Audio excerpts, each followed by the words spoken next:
Bismillahirrahmanirrahim. Assalamu alaikum. My name is Suleiman Qureshi, Scholar of Business Administration at the University Campus Larkana.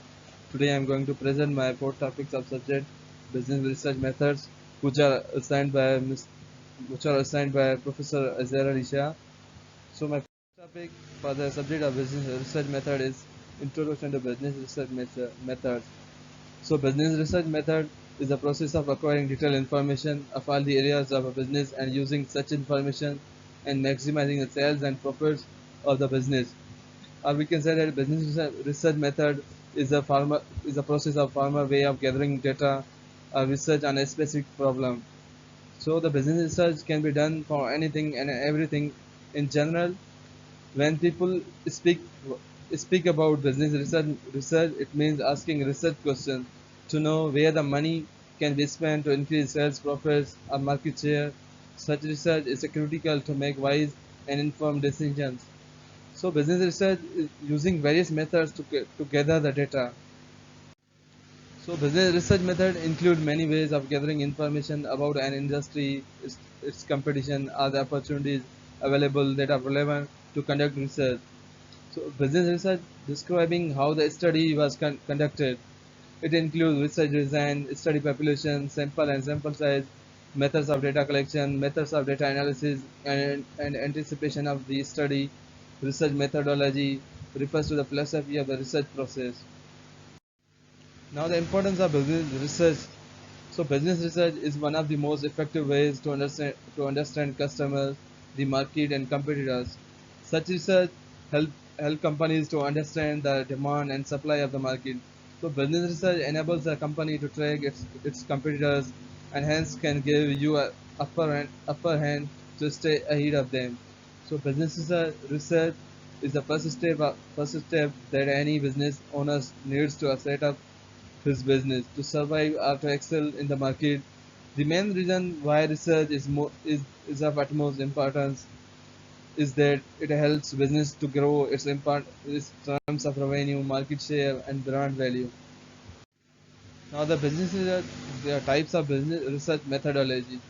So, business research is a part of the business intelligence process.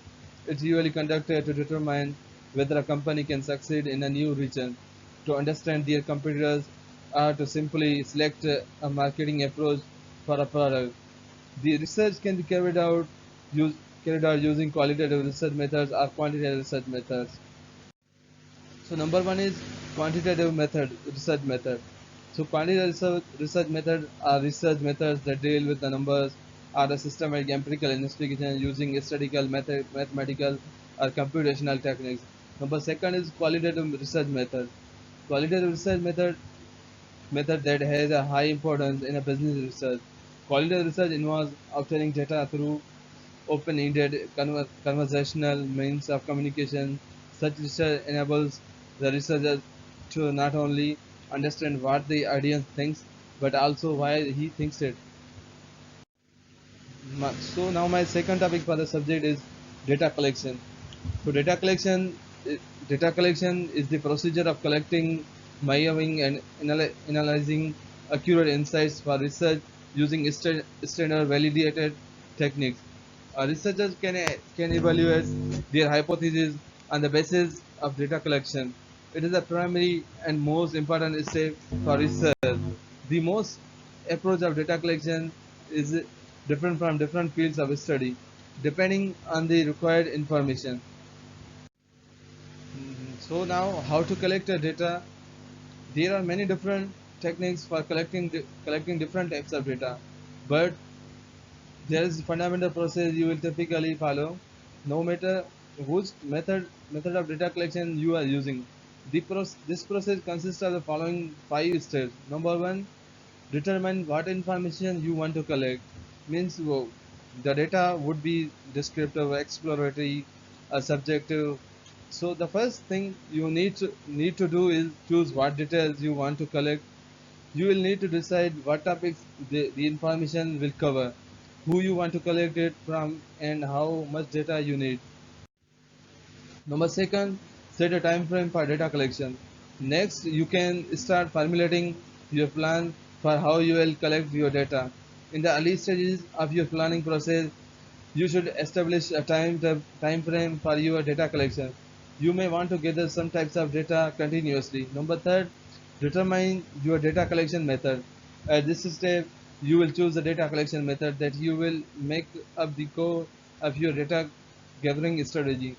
To select the right selection of method, you will need to consider the type of information you want to collect. So number four is the collect the data. Once you have finalized your plan, you can implement your data collection, separate strategy, and start collecting data. You can store and organize your data. Be sure to stick to your plan and check on its progress regularly. It may be it may be useful to create a schedule for when you you will check it with how your data collection is proceeding. So number fifth is analyze the data and implement your findings. This is step you when you collect the data now you are this step is final step how to implement it. Once you have collected all of your data, it's time to analyze uh, it's time to analyze it and organize your findings. The analysis phase is crucial because it turns raw data into valuable insight. Now here is the types of our data collection. Number one is primary data collection. The term primary data refers to data you collect yourself rather than data you gather after another party initially recorded. Primary data is information obtained directly from the source. You will be the first party to use this exact set of data. So the primary data is also typically first party data. First party data is the information you gather directly from your audience. It could include data you gather from online properties, data in your customers relationship management system, or non-online data you collect from your customers through surveys and various other sources. So number second is quantitative data. Quantitative data comes in the form of numbers, quantities, and values. It describes things in concrete and easily measurable terms. When you analyze quantitative data, you may uncover insights that can help you better understand your audience. Because this kind of data deals with numbers, it is very objective and has a reputation for reliability. So number third is qualitative data. Qualitative data is descriptive rather than numeric. It is less concerned and less easily measurable than quantitative data. This data may contain descriptive phrases and opinions. Qualitative data helps explain the why behind the information quantitative data reveals. Now the my third topic is measurement and scaling. So measurement means assigning numbers or other symbols to characteristics of the object according to certain per specified rules. Specifies what the researcher must do to measure the concept under investigations.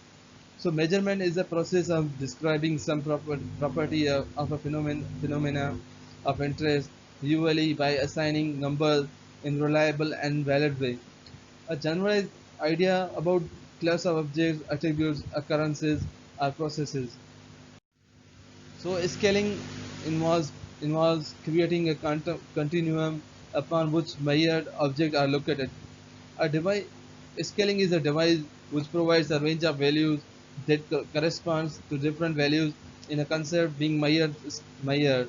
Scales just a scale you may use to check your weight provide a range of values that correspond to different values in the concept of being measured.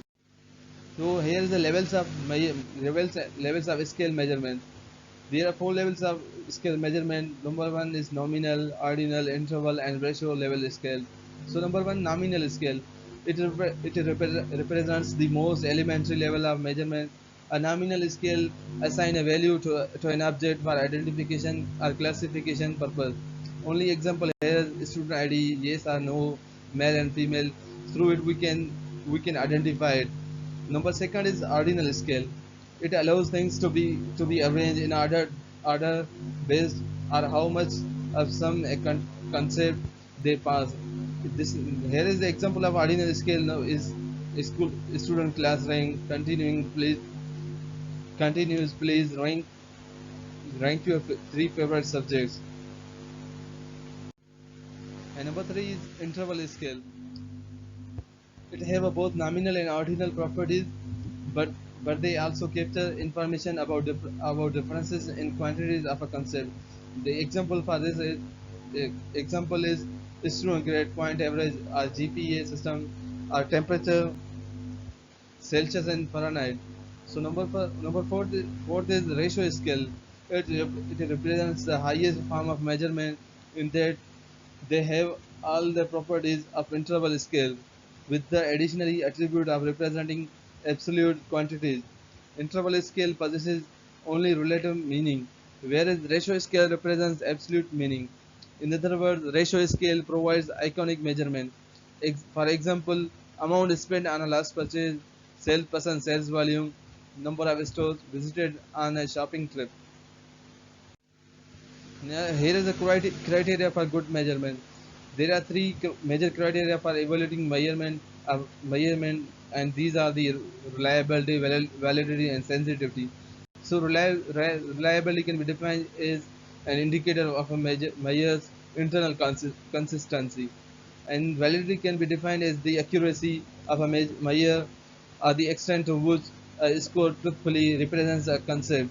In other words, are we accurately measuring what we think what we are measuring? And sensitivity refers to the instrument's ability to accurate measure variability in a concept. So, my last topic for the subject is business research process.